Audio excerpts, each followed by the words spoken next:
New Year resolutions. New Year resolutions. Listen to the tape, Listen to then the answer the question below. Question below. What marked the end of the writer's New Year resolutions? New Year's resolutions. The new year is a time for resolutions. Mentally at least, most of us could compile formidable lists of do's and don'ts. The same old favorites recur year in, year out with monotonous regularity.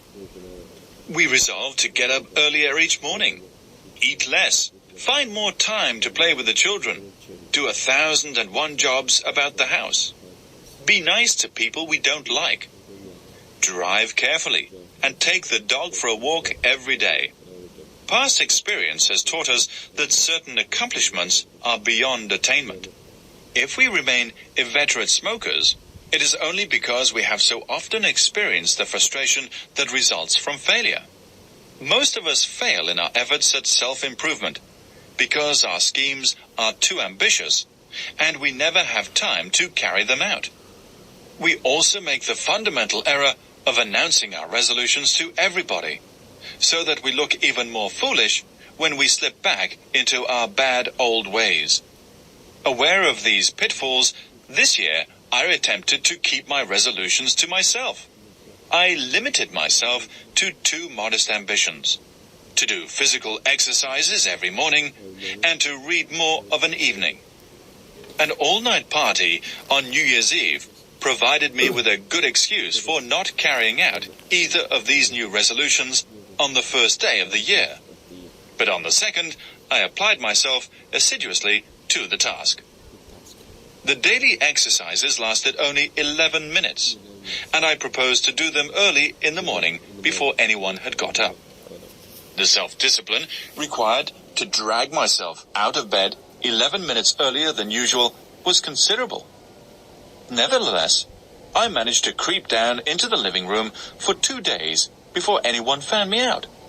After jumping about on the carpet and twisting the human frame into uncomfortable positions, I sat down at the breakfast table in an exhausted condition. It was this that betrayed me. The next morning, the whole family trooped in to watch the performance.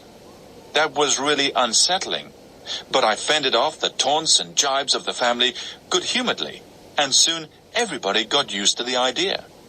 However, my enthusiasm waned. The time I spent at exercises gradually diminished. Little by little, the 11 minutes fell to 0. By January the 10th, I was back to where I had started from. I argued that if I spent less time exhausting myself at exercises in the morning, I would keep my mind fresh for reading when I got home from work. Resisting the hypnotizing effect of television, I sat in my room for a few evenings with my eyes glued to a book.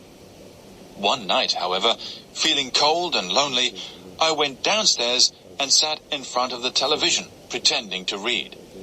That proved to be my undoing, for I soon got back to my old bad habit of dozing off in front of the screen.